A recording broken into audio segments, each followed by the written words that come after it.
Hello, Corwin Duncan with Sharper Mind Training, and today I want to talk about how fencing helped me with my ADHD. See, this came to mind today because I was actually reading something aloud, and I noticed for a little bit I was really focused on what I was reading. I was engaged with it. I was thinking about it, and then there was a moment where I was still reading aloud, but I was paying no attention. I was going through the motions, apparently focused on the task at hand, but not responding to it. I was fully thinking about something else. This is a phenomenon that's been very common for me throughout my life, and it's one of the reasons why when I'm learning something, I can't simply passively take in information. I have to be asking questions, answering questions, always engaged in some kind of active way. This really interfered with my ability to kind of learn and process things in a sort of an academic setting, or really in many of the ways that we're used to doing in day-to-day life. Except when I got to fencing, if I started to space out, as it were, someone would hit me, right? It's a very natural organic part of the sport, part of the context and environment I'm in, that it's not, I can't just go through the motions. Anything becomes predictable, anything becomes unresponsive, boom, touch against. I'd say this for a couple reasons, and I will say I still spaced out at times, even at competitions.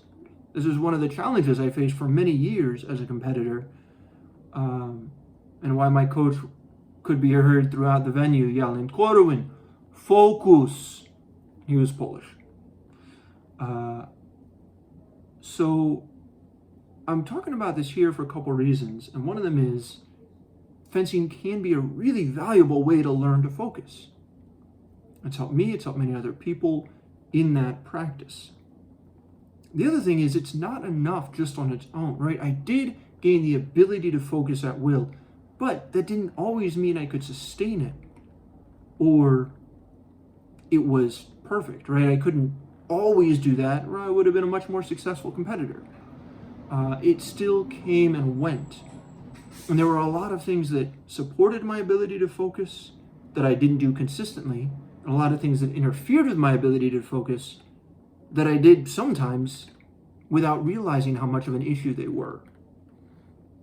So a lot of my coaching right now, and mental skills coaching, and kind of the guidance I would offer to both my clients and anybody else watching this, is to start to recognize not only the way that you can direct your focus and hone in on one particular thing, but what are some of the other factors at play that might make that easier or harder for you from one day to the next?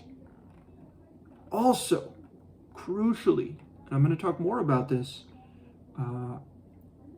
in another video, the importance of letting go of focus, completely not trying to pay attention in between those moments where it's essential, in between touches, in between bouts. Because we cannot be focused nonstop all the time. We can be focused for a very short period of time, truly focused. And then that focus drifts away, and we need to let ourselves relax and recover. We cannot just keep focused and try to keep focused, because then we will deplete ourselves and never be able to bring to bear the actual intensity that we can at the best of times. That was what I had to say for today. Thanks for tuning in. Hope you'll take a moment and check out some of the other videos I have on the channel, maybe even subscribe. And if you like, go ahead and click that link in the description to sign up for my emails. And then you'll get my emails.